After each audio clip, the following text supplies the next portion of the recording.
Is a Democratic or Republican presidency better for your business? Well, it depends. If you want to learn the key to making millions of dollars through winning government contracts, no matter who is in office, this message is for you. Winning big bids is like playing the stock market. When the economy is booming, traders cash in on their investments, but when the economy is down, traders buy low, preparing for the next boom. Similarly, in government contracting, a Republican or a Democratic administration will shift their priorities. Your job as a business owner seeking to win big bids is to position yourself to profit no matter the climate.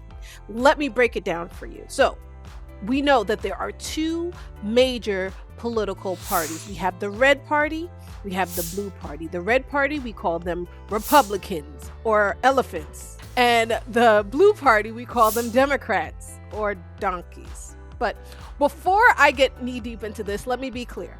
I'm not here to push a political agenda. I'm not red or blue.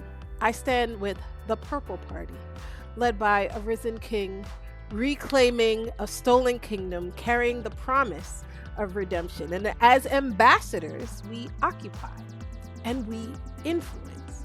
But when it comes to earthly kingdoms, the United States has two dominant political parties. I assess each party based on their policies and the benefits or consequences for entrepreneurs like you and me. So think of the Republicans and the Democrats like two rival teams in the biggest championship game in the planet.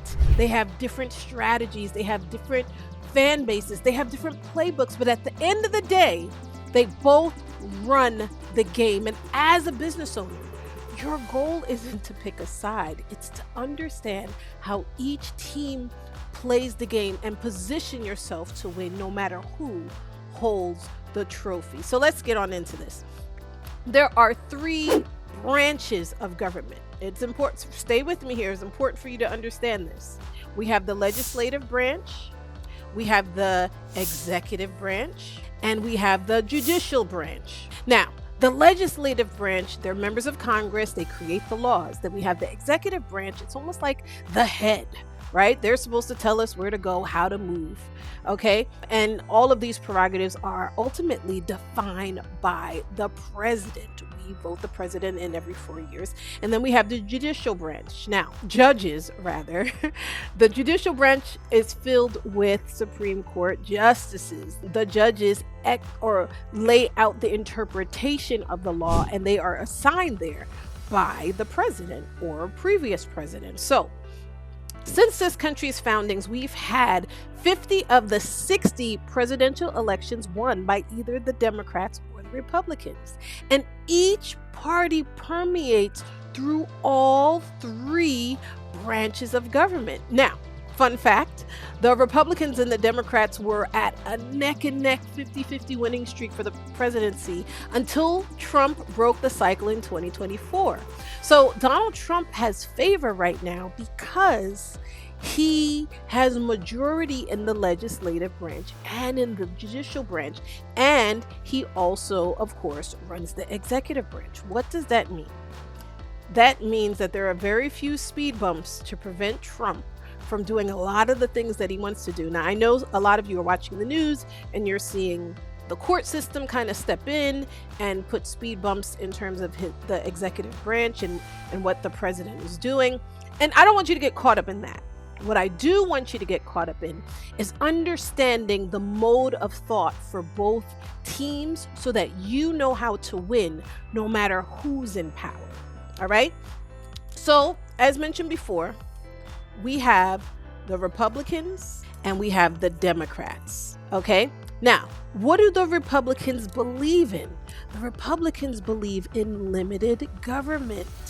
What does that mean? Ultimately, Republicans believe that we, each and every one of us, have an individual responsibility to manage things like our own health care, our own education, to manage all of our own social programs. They believe that the markets should be free. There should be minimal government regulation or government involvement. They believe in open businesses, that there should be open competition amongst businesses, and that we should reduce spending all across the board. Dems, on the other hand, Democrats, they have a different perspective. All right. And their perspective, and don't come for me, because this is all operating on a spectrum, right? You have some Republicans that believe certain concepts and ideals that the Democrats hold true to. And you have some concepts and ideas that the Republicans hold true to that Democrats also embrace. So it's not a monolith of sorts, like everyone that claims to be a part of any particular party, that these are hardcore truths. No, these are general guidelines to helping us understand. Now, Democrats, on the other side, Democrats do believe in an increased role in government, and is oftentimes represented by those who have undergone, socioeconomic issues dealing with inequality. Overwhelmingly, Dems support equality. Dems usually are on the side of increased healthcare coverage, that ultimately healthcare should be covered by the government, that education should be provided by the government. Now, Dems also have a lot of social programs dealing with equal rights for all, despite gender or religion or sexual orientation.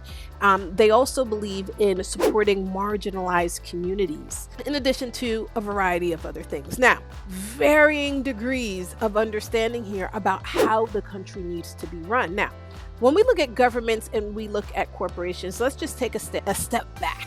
Okay, when I look at government and when I look at the way corporations operate, I see the classic story of the tortoise and the hare. And as you know, in that story, the tortoise actually is the one that wins at the end of that story. But bear with me here. Governments, agencies are slow moving, and they're filled with red tape like the tortoise.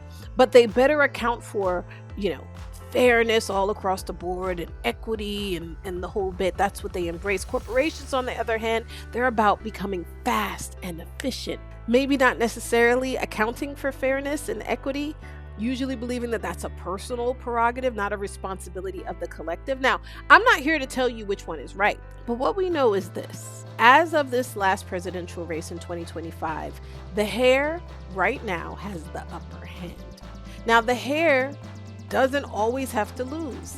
The smart business owner knows when to jump in on the curve and speed up things where the government lags. So when the parties change, like what we've just experienced in this last presidential election, and there's this shift, every time the presidency flips, it's like changing the tide.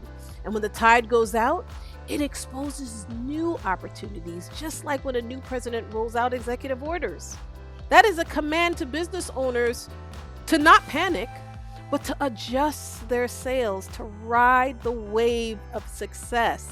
So I know what several of you are thinking. Alison, with all this competitiveness going on in the corporate sector, how do I fit in? I got you.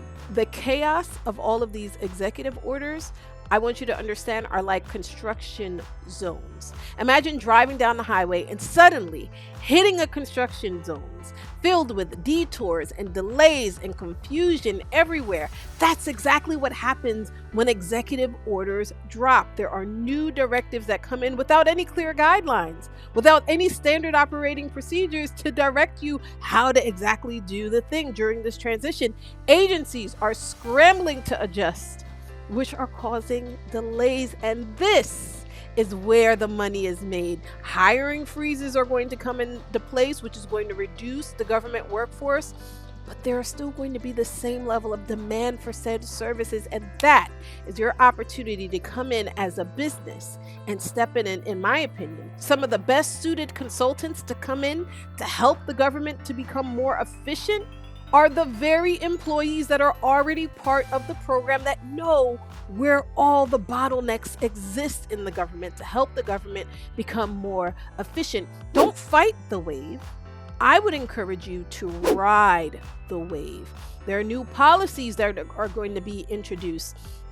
They will create gaps where private businesses like yours could come in and help grow to meet the demand. The government will be doing a lot more outsourcing, downsizing government to make the government more efficient. Well, this is the government's opportunity to open up for private enterprises to come in and fill that void.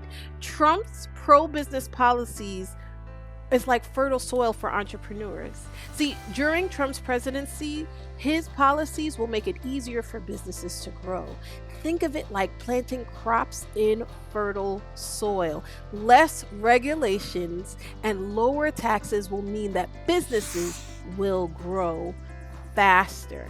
He has a pro-business stance, which means more opportunities for government contractors like you and me. In fact, executive orders oftentimes create short-term chaos, but chaos breeds opportunity. The businesses that move fast and position themselves correctly must rise to the occasion.